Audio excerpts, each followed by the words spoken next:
अभी जो हमारे देश में ऊपर अधिकारी लोग या फिर बड़े-बड़े नेता या फिर सांसद या फिर एमएलए जो ऊपर बैठे हुए हैं, अभी जो जिस तरीके से वैकेंसीज़ नहीं आते हैं, वैकेंसी आते हैं, उसमें कभी-कभी होता है कि पेपर लीक हो जाता है। जो व्यक्ति इस तरीके का गंदा खेल खेलता है, कुछ पैसों के लिए एक पेपर लीक करता है, उन्हें ये नहीं पता कि एक व्यक्ति के जिससे हम पैसा लिए हैं, जिसके लिए हम रिश्वत लिए हैं, उसको अच्छा एग्जाम करने के देने के लिए और उसको पास करने के लिए पेपर को लीक कराता है। लेकिन उसको यह नहीं पता कि एक व्यक्ति का जीवन को संभालने के लिए हम कितने सारे लोगों का जीवन को दांव पर लगा देते हैं।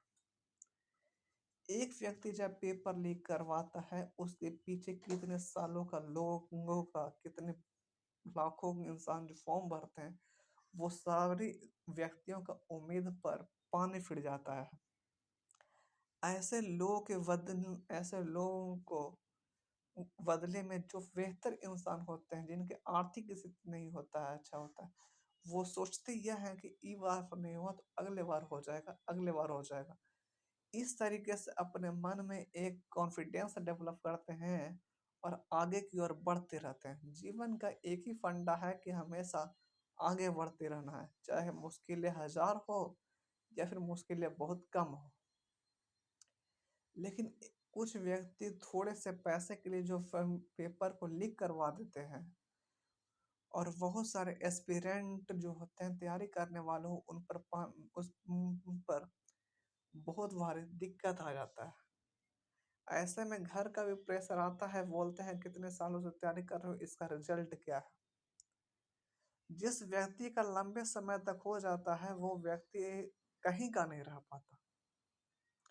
वो किसी कंपनी में भी जाता है, तब पूछा जाता है कि पिछले वर्षों का आपका एक्सपीरियंस क्या है, अनुभव क्या है।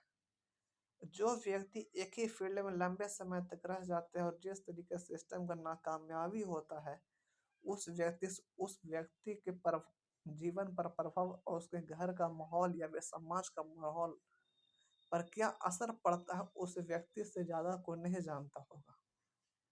ऐसा नहीं कि किसी एक व्यक्ति पर ऐसा पड़ता है। इस देश में लगभग हमें जानते होंगे कि लगभग 50 से 60 लाख हर व्यक्ति एग्जाम हर हर बैठता है, लेकिन उतने वैकेंसी नहीं होता है देश में। और कहते हैं कि हमारा देश जो जीडीपी के अनुसार जो तीसरा नंबर पर है, अनुमान के तौर पर ये गलत है।